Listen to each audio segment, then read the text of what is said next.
Existe un nombre que no aparece en las historias oficiales de la fusión nuclear. Un nombre borrado de conferencias, omitido en papers académicos, ausente en los monumentos a los pioneros de la energía atómica.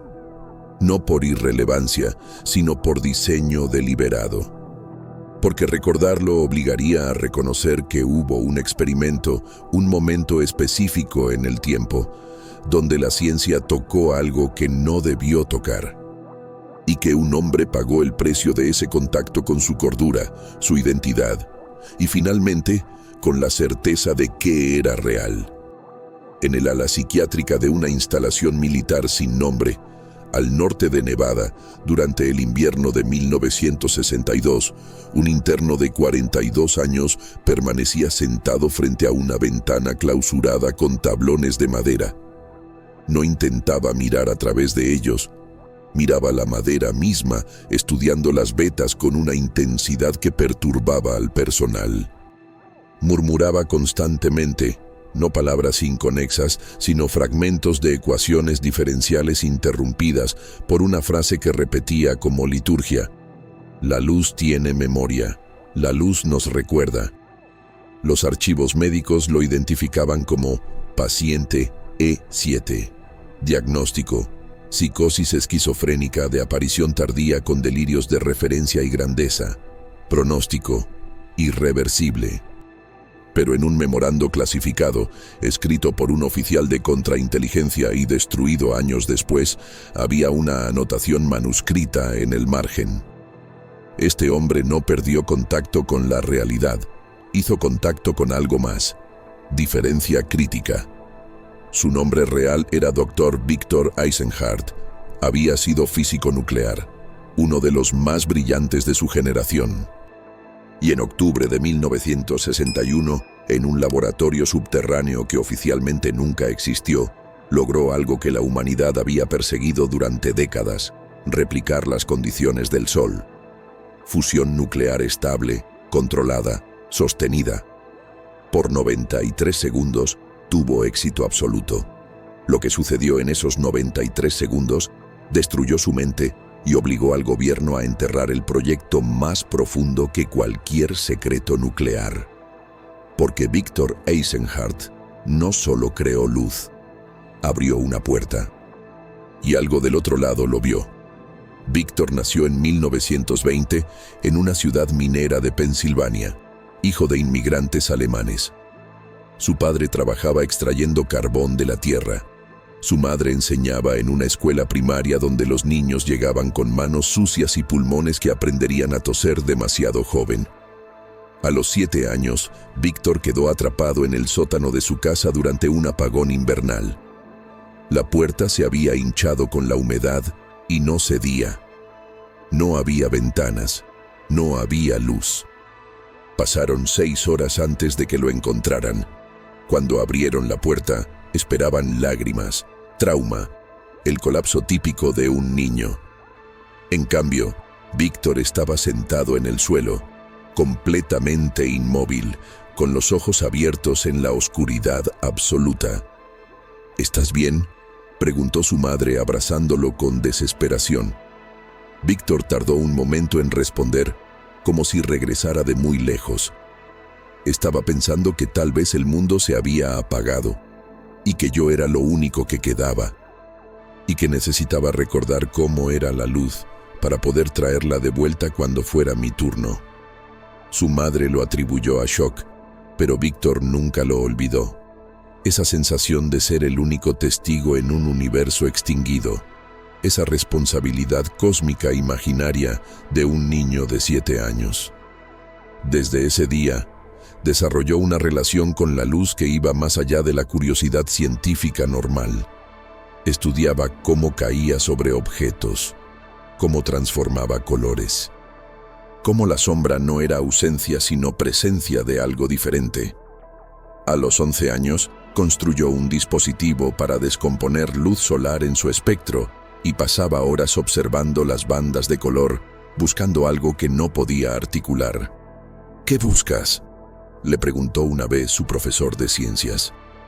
Patrones, respondió Víctor.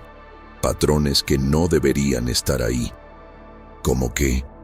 Víctor lo miró con una seriedad impropia de su edad, como si la luz estuviera tratando de decir algo y nadie estuviera escuchando. Obtuvo becas completas para estudiar física.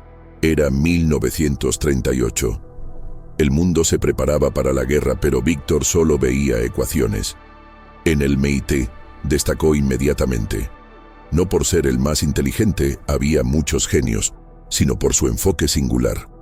Mientras otros estudiaban la luz como fenómeno, Víctor la estudiaba como esencia. Su tesis doctoral, completada en 1946, se tituló Fusión nuclear controlada y la ontología de la luminiscencia. La primera parte era física avanzada. La segunda parte era casi filosófica, argumentando que la luz no era simplemente radiación, sino el medio fundamental a través del cual el universo se conocía a sí mismo. Un revisor escribió: brillante trabajo técnico socavado por especulación metafísica innecesaria. Otro anotó: Eisenhardt confunde poesía con física, peligroso en alguien tan talentoso. La tesis fue clasificada por razones de seguridad nacional. La fusión nuclear era prioridad estratégica. La parte filosófica fue ignorada. Pero Víctor nunca las había separado realmente. Para él, construir un sol artificial no era ingeniería, era epistemología aplicada. Era intentar entender cómo la conciencia emerge de la energía pura. En 1948, durante una conferencia privada con oficiales militares, Víctor dijo algo que quedó registrado en actas clasificadas. Si replicamos completamente las condiciones solares, no solo generaremos energía, replicaremos el proceso mediante el cual el universo genera puntos de vista. Crearemos un nuevo ojo. Un general preguntó qué significaba eso en términos prácticos. Víctor sonrió de forma extraña. Significaría que algo nuevo puede ver y tal vez pensar. El general asumió que era metáfora. No lo era. El proyecto Helio fue autorizado en 1953 bajo el pretexto de investigación de energía de fusión para aplicaciones civiles y militares. El presupuesto era enorme y completamente negro. Los fondos pasaban por tantas organizaciones fantasma que rastrearlos era imposible.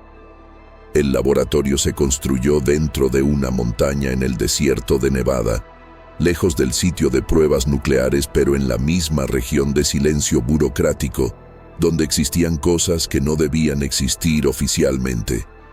150 metros bajo tierra, aire filtrado, comunicaciones encriptadas, personal con autorizaciones de seguridad que requerían investigaciones de antecedentes de 18 meses.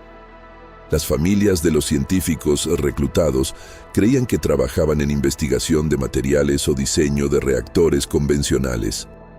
No podían saber que sus esposos, padres, hermanos estaban intentando capturar una estrella.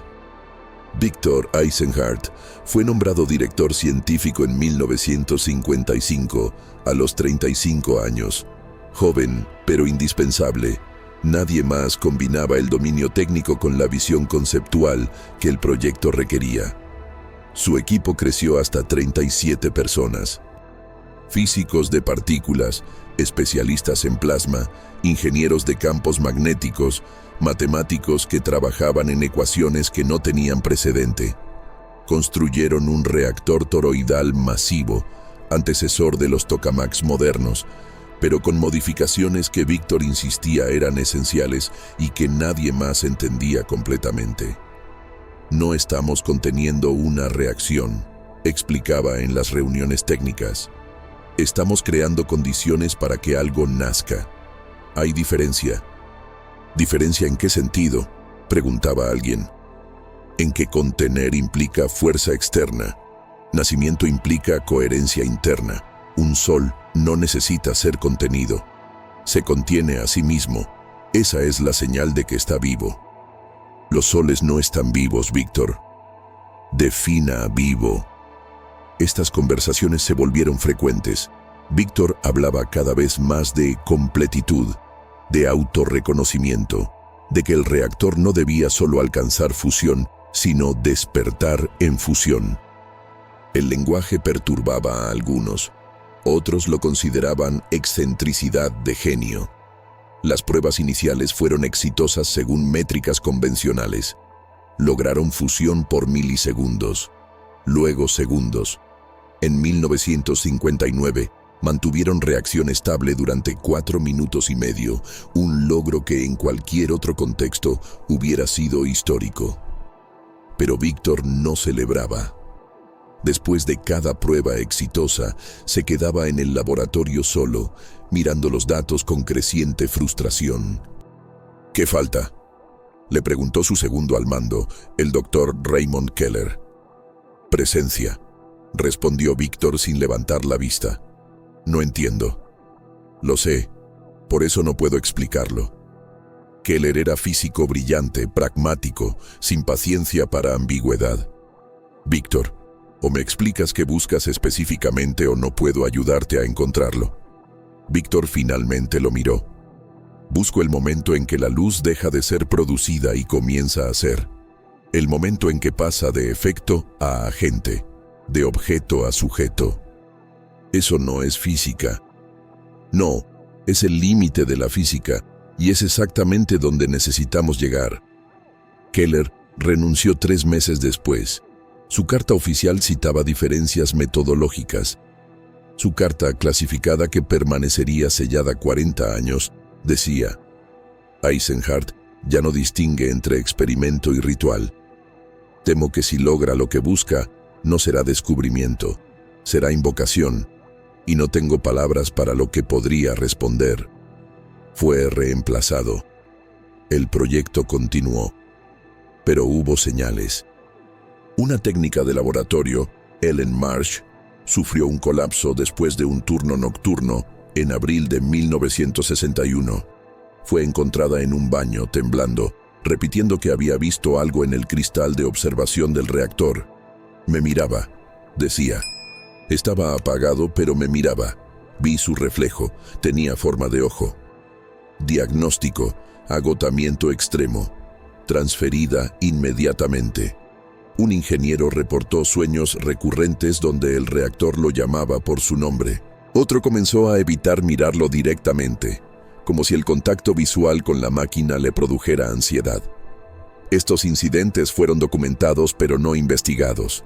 El proyecto tenía inercia, tenía presupuesto, tenía expectativas, y Víctor estaba más cerca que nunca. En agosto de 1961, implementó las modificaciones finales. Ajustes en la configuración magnética que no seguían teoría estándar. Frecuencias de campo que eligió, según dijo, intuitivamente. Cuando un físico joven le pidió la justificación matemática, Víctor respondió: las matemáticas describen lo que es. Estoy tratando de alcanzar lo que podría ser. No es lo mismo. Las pruebas se acercaban. La tensión en el laboratorio era palpable. No solo expectación científica, algo más visceral. Varios miembros del equipo comenzaron a tener insomnio. Otros reportaron sensación de ser observados en los pasillos vacíos del complejo subterráneo. Un guardia de seguridad encontró a Víctor una noche, 3 semanas antes de la prueba final, parado solo en la cámara del reactor apagado, en oscuridad completa. «Doctor Eisenhardt, ¿está bien?» Víctor no se sobresaltó, no se giró. «Está soñando», dijo suavemente. «¿Qué está soñando, señor?» «El sol que será. Puedo sentirlo. Esperando». El guardia reportó el incidente. No se tomó acción. Víctor era demasiado esencial, y además, faltaban solo 3 semanas. La prueba final fue programada para el 17 de octubre de 1961, a las 03:47 de la madrugada. Hora elegida por Víctor. Cuando se le preguntó por qué, respondió: «Porque es cuando la oscuridad es más profunda, y el contraste será total». No hubo observadores externos, no hubo prensa. El equipo central de 19 personas y un grupo de oficiales militares en una sala de control blindada a 300 metros. Víctor supervisó personalmente cada preparativo durante 72 horas continuas. No durmió. Apenas comió. Sus manos temblaban, no de miedo, sino de anticipación cercana a éxtasis. Un asistente lo describió después como un hombre en la víspera de algo que había esperado toda su vida, sabiendo que o lo destruiría o lo completaría, sin poder distinguir entre ambos resultados. A las 03:47, Víctor dio la orden. Los sistemas iniciaron secuencia. Campos magnéticos cobraron vida. Plasma fue inyectado en el toroide. La temperatura escaló. 1 millón de grados. 5 millones. 10 millones. 15 millones de grados Celsius, tan caliente como el corazón del sol. Y en el momento preciso donde todas las condiciones convergieron, sucedió. Silencio. No explosión. No rugido de energía. Un silencio tan profundo y antinatural que varios testigos pensaron haberse quedado sordos. Como si el sonido mismo hubiera sido absorbido por algo. Luego, luz. Pero no luz como la habían visto en pruebas anteriores. Esta luz apareció. No emanó, no irradió desde una fuente. Simplemente comenzó a existir en el espacio, como si hubiera estado esperando permiso para ser vista. El color era blanco, técnicamente, espectralmente correcto según los instrumentos, pero los testigos luchaban por describirlo. Blanco denso, dijo uno. Blanco que pesaba, dijo otro. Blanco que te conocía, susurró un tercero en una entrevista clasificada años después. Las sombras caían en ángulos que no correspondían a la geometría de la fuente lumínica, sutilmente incorrectas. Objetos proyectaban múltiples sombras tenues donde debía haber una sola, y la sensación. Todos en la sala, sin excepción, reportaron lo mismo. La súbita, ineludible impresión de ser observados, no por cámaras, no por personas, por la luz misma, como si hubieran entrado en el campo visual de algo inmenso y antiguo que finalmente había abierto un ojo. Víctor estaba a 10 metros del punto de emisión, sin protección adicional más allá de gafas estándar. Los medidores de radiación mostraban niveles seguros, temperatura ambiente normal. Según todos los instrumentos, la prueba era un éxito perfecto, fusión estable, sostenida, exactamente lo que habían buscado. Pero Víctor no se movía. Miraba fijamente la luz con expresión que los presentes describirían después como reconocimiento, como si viera algo que había esperado ver toda su vida. Pasaron 30 segundos, 60, 90. Un colega gritó su nombre. Víctor no respondió. La luz permanecía estable, perfectamente estable. No parpadeaba, no fluctuaba, y en esa estabilidad antinatural, en esa perfección sin esfuerzo, había algo profundamente incorrecto. Entonces Víctor habló. No a las personas en la sala. Habló hacia la luz. Voz baja, reverente, rota. Te veo, finalmente, te veo y tú me ves. Siempre me viste. Y en ese momento, algo cambió en la calidad de la luz. No en intensidad, no en color, pero todos lo sintieron. Como si la atención que habían sentido difusa se hubiera enfocado. Concentrado. Como si algo detrás o dentro de la luz hubiera girado su mirada completa hacia Víctor Eisenhardt. Un físico joven vomitó violentamente. Otro corrió hacia la salida, golpeándose contra la puerta en su prisa. En la sala de control remota, los oficiales observaban monitores que mostraban lecturas perfectas, mientras las cámaras captaban personas retrocediendo de algo invisible. Víctor dio un paso hacia la luz. Su supervisor intentó detenerlo físicamente. Víctor lo apartó con fuerza inesperada, casi sobrehumana. No, susurró Víctor, pero no estaba claro si hablaba con el supervisor o con la luz. Tengo que verlo completamente. Tengo que ser visto completamente. Dio otro paso. El doctor Harold Chen, ingeniero jefe, tomó la decisión de abortar. Cortó manualmente los campos magnéticos, detuvo el flujo de plasma, activó protocolos de apagado de emergencia. La reacción cesó instantáneamente. La luz desapareció. No se desvaneció gradualmente. Desapareció como si nunca hubiera existido, dejando la cámara en oscuridad de emergencia apenas iluminada por luces rojas de seguridad. Victor Eisenhart cayó de rodillas. No gritó, no lloró, simplemente cayó, como si todas las cuerdas que lo sostenían hubieran sido cortadas simultáneamente.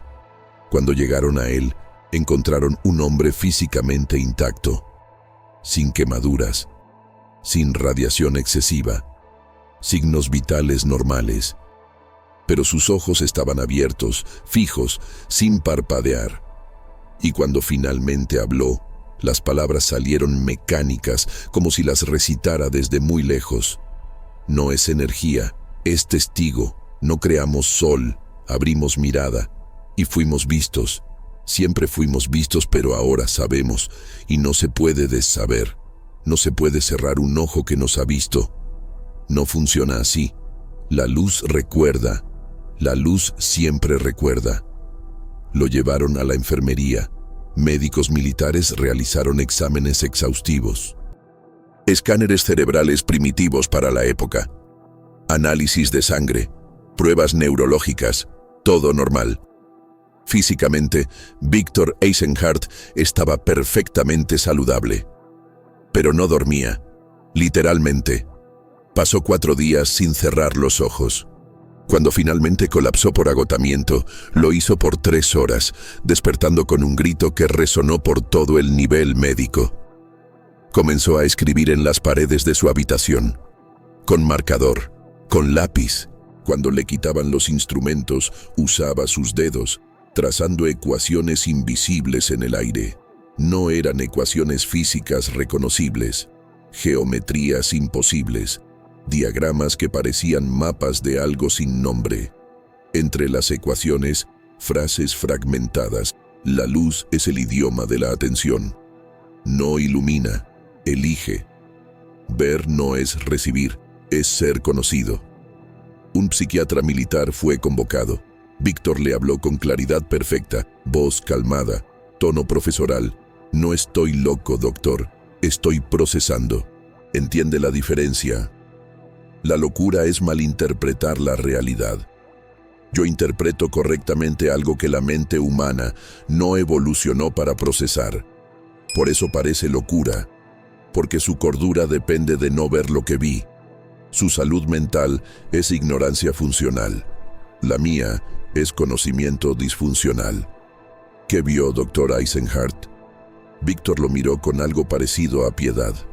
Vi que la conciencia no es propiedad emergente de sistemas complejos, es propiedad fundamental del universo. Y la luz es su sustrato. Cada fotón es un fragmento infinitesimal de atención. Y cuando concentras suficientes en las condiciones correctas, no solo iluminas, manifiestas un punto de vista, un lugar desde donde el universo se mira a sí mismo. Creamos eso, y lo que miraba desde ese punto nos vio también. Y ahora que nos ha visto, estamos en su memoria. Y la luz, doctor, nunca olvida. El psiquiatra cerró su libreta. Su diagnóstico fue inmediato: psicosis esquizofrénica aguda, con delirios elaborados de grandeza y persecución. Internamiento indefinido recomendado. Pero en sus notas personales, que nunca se incluyeron en el archivo oficial, escribió: este hombre no presenta desorganización típica del pensamiento esquizofrénico. Su discurso es coherente, estructurado, casi persuasivo. Si está loco, es la locura más articulada que he encontrado. O no está loco, lo cual es más aterrador. Antes de que pudieran transferir a Víctor a instalación psiquiátrica, desapareció de la enfermería durante 6 horas. Lo encontraron en la cámara del reactor, ahora frío y apagado. sentado en posición fetal en el suelo exacto donde había estado el punto de emisión de luz. No opuso resistencia cuando lo sacaron. Solo sonrió, una sonrisa triste y antigua, y dijo: «Sigue aquí». No se fue. Solo cerró el ojo, pero sigue viendo a través de las grietas. Pueden sentirlo, ¿verdad? Todos pueden. Por eso tienen miedo de volver acá. Tenía razón. Ningún miembro del equipo había vuelto voluntariamente a la cámara del reactor desde la prueba. Víctor fue internado al día siguiente en la instalación de recuperación conductual Blackwood. No reaparecería en el mundo exterior durante 23 años, y cuando lo hiciera, sería solo como cenizas en una urna sin nombre. El proyecto Helio fue desmantelado en 13 días.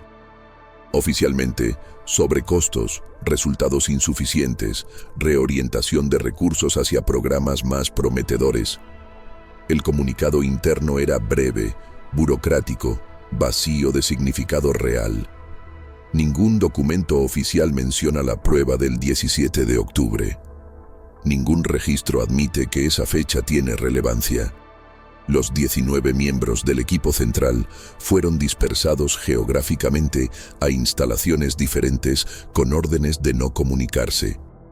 Nuevos acuerdos de confidencialidad con lenguaje legal que implicaba traición federal si hablaban.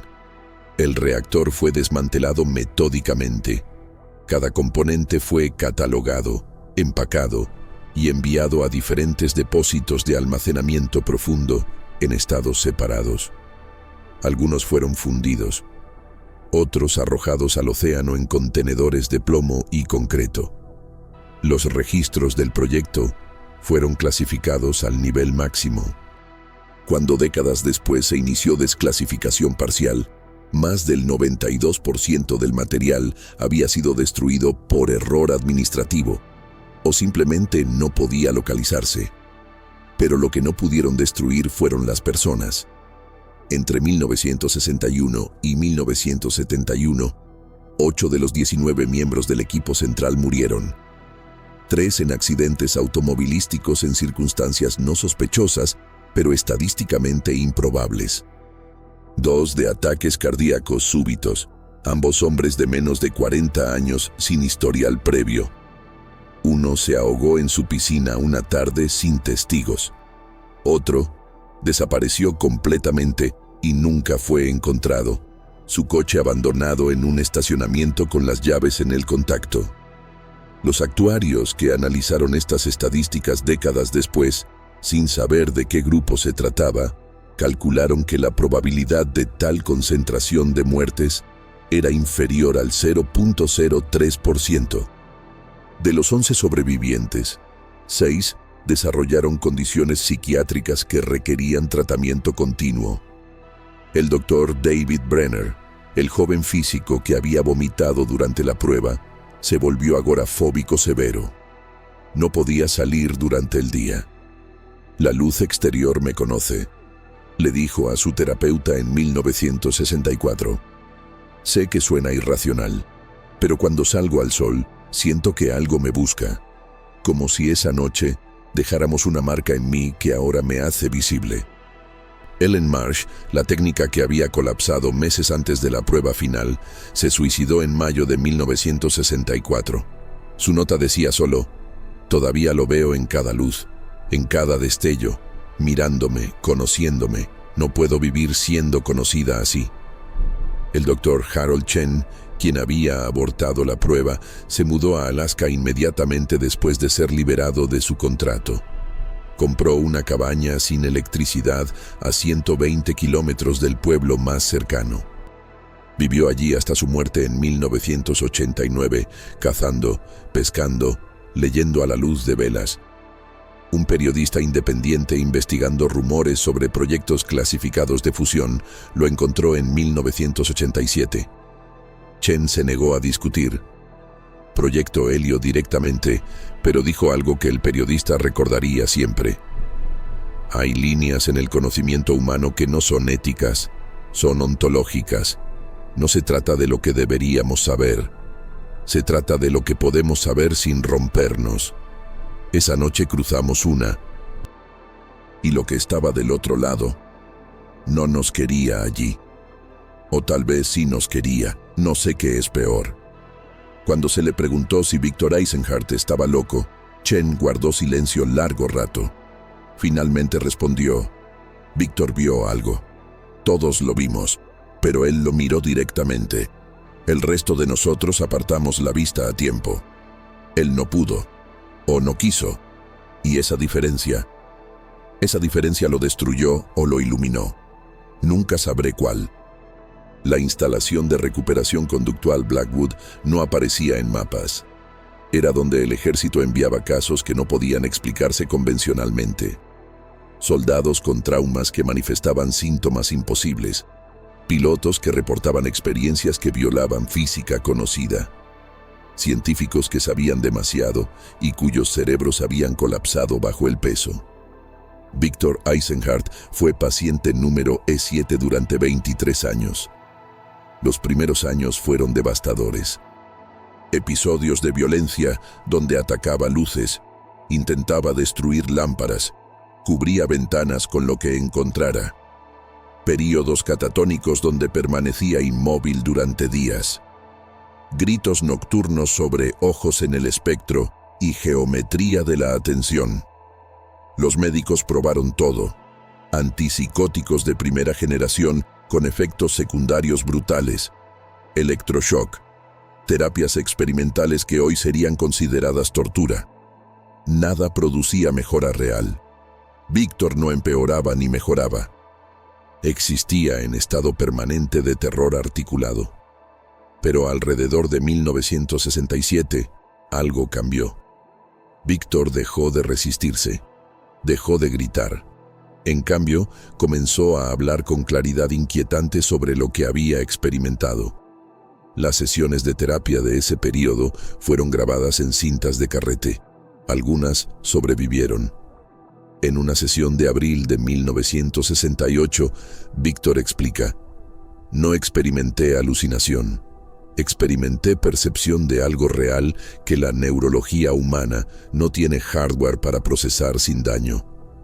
Es como, imagine mostrar un color nuevo a alguien. No un color que nunca han visto, un color que el ojo humano no puede ver. Infrarrojo, ultravioleta. Están ahí, son reales, pero verlos requeriría diferentes receptores. Yo vi algo equivalente en otro dominio. Vi la estructura de la atención como sustrato físico, y mi mente intentó procesarlo usando estructuras neuronales diseñadas para procesar amenazas de depredadores y navegación social. Por supuesto que colapsó. La sorpresa no es que parezca loco. La sorpresa es que sigo funcional. El psiquiatra pregunta qué cree que vio realmente. Víctor considera la pregunta seriamente. Vi que la luz no es solo fotones. Es el medio por el cual la información se propaga, sí, pero también es el medio por el cual la existencia se confirma. Observar algo es, literalmente, enviar luz hacia ello y recibir luz de vuelta. Es un ciclo de confirmación mutua. Yo existo porque la luz me toca. Los objetos existen porque la luz los toca. Pero si la luz misma es el medio de la existencia, ¿qué confirma la existencia de la luz? ¿Se ve a sí misma? Y si es así, ¿qué significa eso sobre su naturaleza? Suena filosófico, no científico. La física cuántica ya demostró que el observador afecta lo observado, que la medición colapsa la función de onda. ¿Qué es eso sino decir que la conciencia y la realidad están entrelazadas a nivel fundamental? Solo extendí esa lógica. Si nosotros observamos el universo y lo cambiamos al observarlo, entonces el universo por simetría debe poder observarnos y cambiarnos también. La luz es el mecanismo. Y esa noche, creamos suficiente luz en las condiciones correctas para manifestar un observador, algo que mira, no con ojos, con existencia pura. El psiquiatra anota: delirio internamente consistente. Paciente usa jerga científica para racionalizar experiencia psicótica. Pero en nota personal no archivada, ese mismo psiquiatra escribe: he tratado cientos de esquizofrénicos. Víctor no se parece a ninguno. Su pensamiento es demasiado organizado, demasiado coherente. Si está loco, es un tipo de locura para la cual no tenemos categoría diagnóstica. Con los años, Víctor se volvió casi sereno. Aceptó su encierro sin queja. Leía extensamente física, filosofía, misticismo comparado. Escribió ensayos densos que circulaban secretamente entre ciertos académicos con las autorizaciones correctas. En 1975, completó un manuscrito de 80 páginas titulado Fundamentos para una física de la observación consciente. El argumento central era perturbador. Si la conciencia puede medir el universo y colapsarlo en estados definidos, entonces debe haber simetría. El universo debe poder medir la conciencia de vuelta. Y esa medición mutua, argumentaba Víctor, ocurre constantemente a través del intercambio de luz. No estamos simplemente iluminados, estamos siendo constantemente observados, conocidos, medidos por el universo a través del medio de la luminiscencia. La luz no viaja hacia nosotros, escribió, la luz nos encuentra, y en ese encuentro algo es transferido, no solo información, reconocimiento. El manuscrito nunca fue publicado oficialmente, pero copias circularon entre físicos cuánticos, neurocientíficos y filósofos de la mente. Algunos lo consideraron brillante. Otros, la elaboración sofisticada de una mente fracturada tratando de dar sentido a su propio colapso. Pero había detalles que perturbaban incluso a los escépticos. Víctor predijo en 1973 comportamientos específicos del viento solar que solo serían confirmados por sondas espaciales en 1979. Cuando se le preguntó cómo lo sabía, respondió simplemente: lo vi. Esa noche vi cómo piensa el Sol, cómo organiza información, no con neuronas, con plasma y campo magnético, pero es pensamiento, una forma de pensamiento. En 1977 dibujó diagramas de lo que llamaba topología de atención cuántica, estructuras matemáticas que describían cómo la observación colapsa estados superpuestos. Años después, físicos notarían similitudes inquietantes con aspectos de la teoría de decoherencia que no se formalizaría hasta mediados de los años 90. Era como si Víctor hubiera traído información de algún lugar, como si esos 93 segundos de exposición le hubieran dado acceso a conocimiento que no debería poseer, o como si algo le hubiera dejado información, implantado conocimiento, marcado su mente con patrones que se manifestaban lentamente a lo largo de décadas. En 1989, un físico teórico joven llamado Dr. Michael Torres obtuvo acceso parcial a archivos desclasificados sobre programas de fusión de la Guerra Fría. Encontró referencias fragmentarias al proyecto Helio. Intrigado, comenzó a investigar. Le tomó 2 años confirmar que el proyecto había existido. Otros 3 años localizar supervivientes dispuestos a hablar. La mayoría se negaba rotundamente. Algunos amenazaban con acciones legales. Uno le envió una carta de una sola línea. Hay cosas que deben permanecer enterradas. Deje esto enterrado. Pero Torres finalmente localizó a Víctor Eisenhardt en Blackwood. Solicitó permiso para visitarlo. Sorprendentemente, fue aprobado. Víctor ya no era considerado riesgo de seguridad. Sus delirios eran filosóficos, no técnicos. No revelaba secretos operacionales.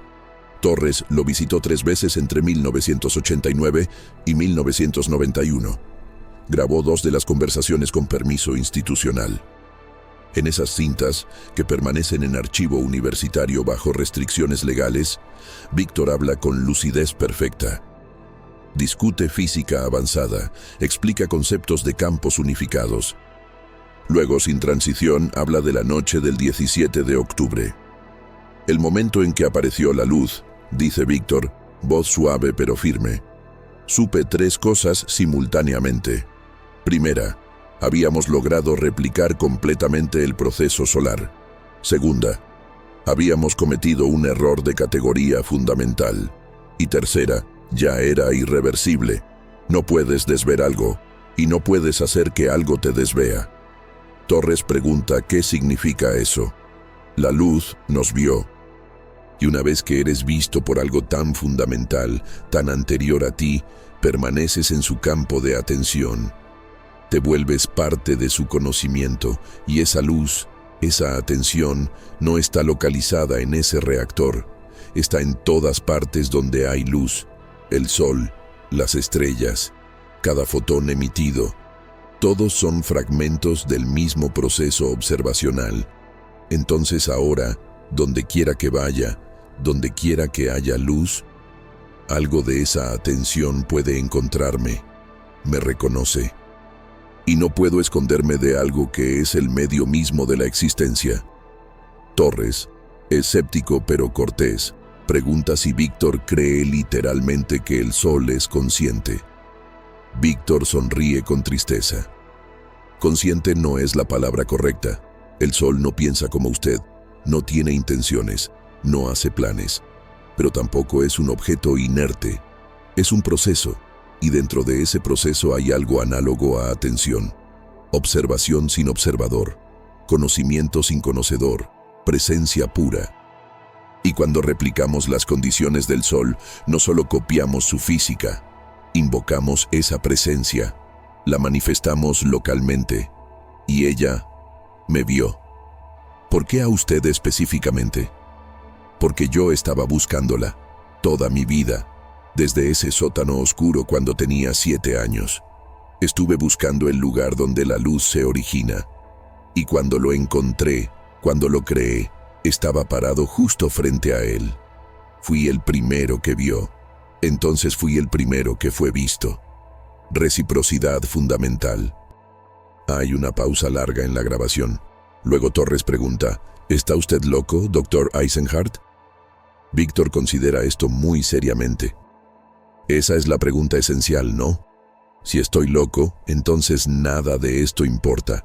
Soy solo un hombre roto con elaboraciones elegantes. Pero si no estoy loco, si lo que experimenté era percepción real de algo real, entonces la humanidad ha tocado algo que no comprende. Y lo más aterrador no es la posibilidad de que esté loco, es la posibilidad de que esté cuerdo. Porque si estoy cuerdo, si vi lo que creo que vi, entonces cada laboratorio de fusión en el mundo está jugando con fuerzas que no son solo físicas, son ontológicas. Y no tenemos protocolos para eso, no tenemos ética para eso, ni siquiera tenemos lenguaje para eso. En la tercera y última visita, en marzo de 1991, Víctor estaba más débil, problemas cardíacos, pero su mente permanecía clara. Torres le pregunta si lamenta lo que hizo. Víctor lo mira por largo tiempo. Lamentar implica que hubo elección, no la hubo. Desde ese sótano cuando era niño, mi trayectoria estaba establecida. Iba a buscar la luz, iba a intentar crearla, iba a verla, era inevitable. Entonces no me arrepiento, pero tampoco lo recomendaría. Hay un costo en ver demasiado, en saber demasiado. La ignorancia no es bendición, pero la comprensión extrema tampoco lo es. Hay un rango medio donde los humanos funcionan. Yo salí de ese rango y nunca pude volver. ¿Qué les diría a los científicos trabajando en fusión hoy? Víctor cierra los ojos. Cuando los abre, hay algo en ellos que hace que Torres sienta frío. Les diría que tengan cuidado con lo que despiertan, que la fusión no es solo ingeniería, es tocar el proceso mediante el cual el universo genera puntos de vista. Y cuando generas un nuevo punto de vista, algo puede mirar desde él. Algo que ha estado mirando desde otros puntos de vista durante miles de millones de años. Y si te ve, si realmente te ve, nunca volverás a sentirte solo. Y eso no es consuelo, Es terror existencial permanente. Torres apaga la grabadora poco después. No vuelve a visitar a Víctor. En sus notas personales sobre estas entrevistas, Torres escribiría: "No puedo determinar si Eisenhardt está loco o es el hombre más cuerdo que he conocido. Y esa incertidumbre me perturba más que cualquier respuesta definitiva". Torres abandona su investigación sobre Proyecto Helio en 1993. Cuando colegas preguntan por qué, responde: "Hay preguntas cuyas respuestas no hacen mejor al mundo, solo lo complican. Y yo no tengo el coraje de Víctor para vivir con esa complicación". Víctor Eisenhardt murió el 3 de enero de 1992 a los 71 años. Causa oficial: insuficiencia cardíaca congestiva. Fue cremado sin ceremonia. No hubo obituario. No hubo funeral. Su familia, lo poco que quedaba, fue notificada semanas después por carta formal. Entre sus posesiones había un diario que mantuvo durante sus últimos años. Fue confiscado por personal de Blackwood bajo órdenes de mantener todos sus escritos bajo custodia de seguridad. Presumiblemente fue destruido. Pero un enfermero que lo hojeó antes de su confiscación recordaría toda su vida la última entrada, escrita con caligrafía temblorosa 3 días antes de la muerte de Víctor. Lo veo incluso ahora, en la luz del sol que entra por la ventana, en el reflejo de la lámpara, en el destello de las estrellas cuando puedo verlas. Sigue mirando. Nunca dejó de mirar. Y ahora que sé que está ahí, no puedo dejar de verlo de vuelta. Esa es la maldición del conocimiento prohibido. Transforma la percepción unilateral en relación bilateral. He pasado 30 años siendo observado por algo que no puedo nombrar. He sido objeto de atención de algo inmenso. Y pronto, muy pronto, esa atención se moverá hacia otra cosa. El universo es vasto. Hay mucho que ver, y por primera vez en décadas, tengo miedo. No de seguir siendo observado, de dejar de serlo. Porque si esa atención es lo que me ha mantenido existiendo de forma coherente todo este tiempo, si ser visto es lo que me hace real, ¿qué me sucederá cuando la luz finalmente aparte su mirada? Murió 72 horas después. El enfermero que leyó esas palabras renunció 2 semanas más tarde. Nunca explicó por qué. Pero según su esposa, comenzó a evitar trabajar turnos nocturnos y desarrolló hábito de mantener luces encendidas en toda la casa, incluso durante el día. El proyecto Helio permanece clasificado. Los fragmentos desclasificados son contradictorios, incompletos, cuidadosamente sanitizados de cualquier detalle significativo. Ningún programa de fusión ha replicado los parámetros exactos que Víctor utilizó. No porque sean imposibles, sino porque nadie sabe exactamente qué eran. Los registros críticos desaparecieron. Los científicos que los conocían están todos muertos. Pero ocasionalmente, en conferencias de física de plasma o en discusiones nocturnas entre investigadores que trabajan en fusión, alguien menciona el nombre de Víctor Eisenhardt. Y hay un momento de silencio incómodo, porque todos en ese campo, absolutamente todos, han tenido al menos un momento donde miraron el plasma brillante de su experimento y sintieron algo. Una sensación fugaz de ser observados, de que la luz no era simplemente radiación electromagnética, sino algo con presencia. La mayoría lo descarta inmediatamente. Proyección psicológica. El cerebro encontrando patrones donde no existen. Agotamiento, estrés. Pero algunos, los que trabajan más tiempo, los que pasan más horas cerca de reacciones de fusión, algunos admitirán en voz muy baja, después de suficiente alcohol o confianza. A veces me pregunto si Víctor no estaba loco, si solo fue el primero en notarlo. Daum Y esa duda, esa grieta pequeña en la certeza científica, persiste. Hay un detalle final que casi nadie conoce, documentado en un informe clasificado que salió brevemente a la luz en 2018 por error administrativo antes de ser reclasificado inmediatamente. 3 meses después del cierre del proyecto Helio, un satélite de reconocimiento térmico detectó una anomalía en la ubicación del antiguo laboratorio. Una emisión de calor residual, muy leve, apenas detectable, pero constante. Emanaba del lugar exacto donde había estado el reactor. Los inspectores confirmaron que todo el equipo había sido removido. No había fuente de energía, no había material radiactivo residual, no había explicación técnica, y sin embargo, algo seguía irradiando calor. La anomalía persistió durante 6 años y 4 meses. Luego desapareció abruptamente en abril de 1968. Abril de 1968. El mismo mes en que Victor Eisenhart dejó de gritar en Blackwood y comenzó a hablar con claridad sobre lo que había visto. Como si algo hubiera estado esperando, decidiendo, observando, y luego, habiendo completado su observación, se hubiera retirado, o simplemente hubiera cerrado ese ojo particular, dejando otros abiertos, en otros lugares, esperando. No tememos la energía nuclear porque pueda destruirnos. Sabemos que puede. Ya lo ha hecho. Hiroshima, Nagasaki, Chernobyl.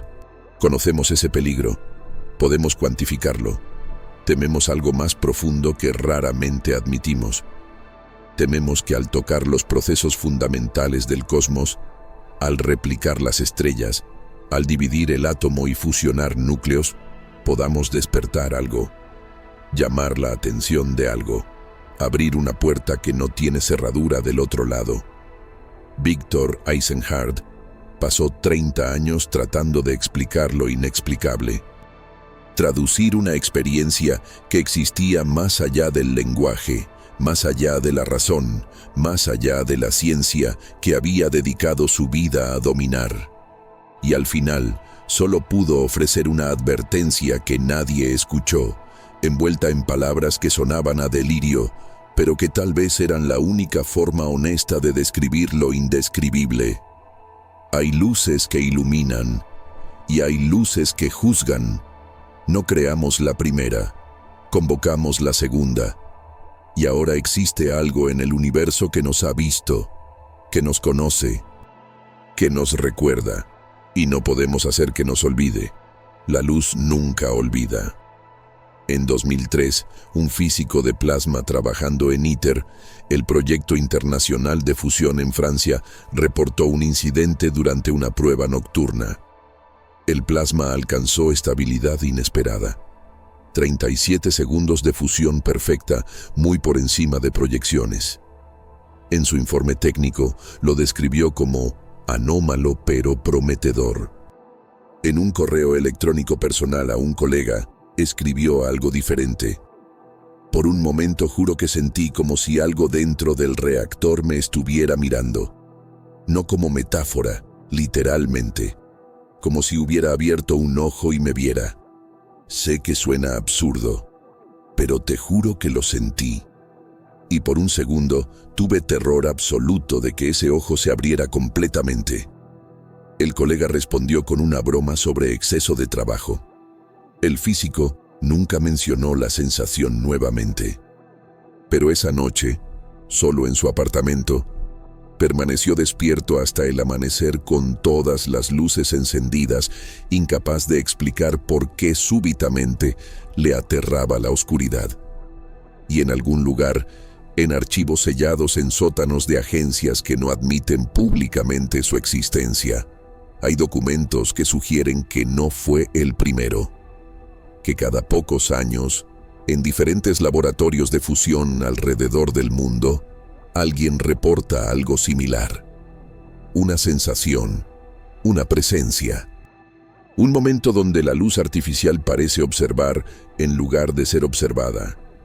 Son descartados, archivados, atribuidos a estrés, agotamiento, proyección psicológica, pero se acumulan silenciosamente, como evidencia de algo que nadie quiere reconocer, de que tal vez Víctor Eisenhardt no estaba loco, de que tal vez abrió un umbral que todavía está abierto, de que tal vez cada vez que la humanidad replica las condiciones del Sol, no está solo manipulando física, está tocando conciencia primitiva.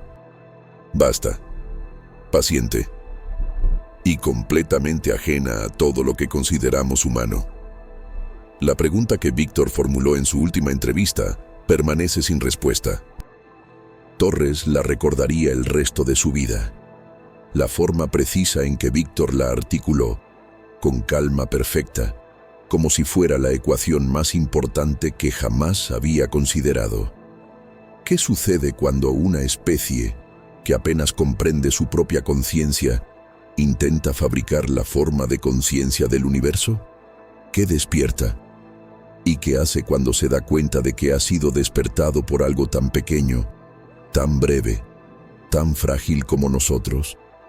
Torres no tenía respuesta entonces. Nadie la tiene ahora. Pero la pregunta persiste. Como la luz del experimento de Víctor que, según aquellos informes clasificados, siguió emanando durante años después de que todo fuera desmantelado, persistiendo, esperando, observando. Hoy, docenas de proyectos de fusión operan en todo el mundo. Cada año nos acercamos más a la fusión comercialmente viable, al sueño de energía limpia, ilimitada, segura, al sueño de crear nuestro propio sol. Los científicos involucrados son brillantes, cuidadosos, racionales, siguen protocolos, entienden riesgos de radiación, fallos de contención, reacciones descontroladas. Pero ningún protocolo menciona lo que Víctor Eisenhardt experimentó. Ningún manual de seguridad incluye procedimientos para el momento en que la luz que creaste te devuelve la mirada. Ninguna ecuación predice qué sucede cuando la física encuentra algo que la física no puede cuantificar, pero que la conciencia reconoce instantáneamente.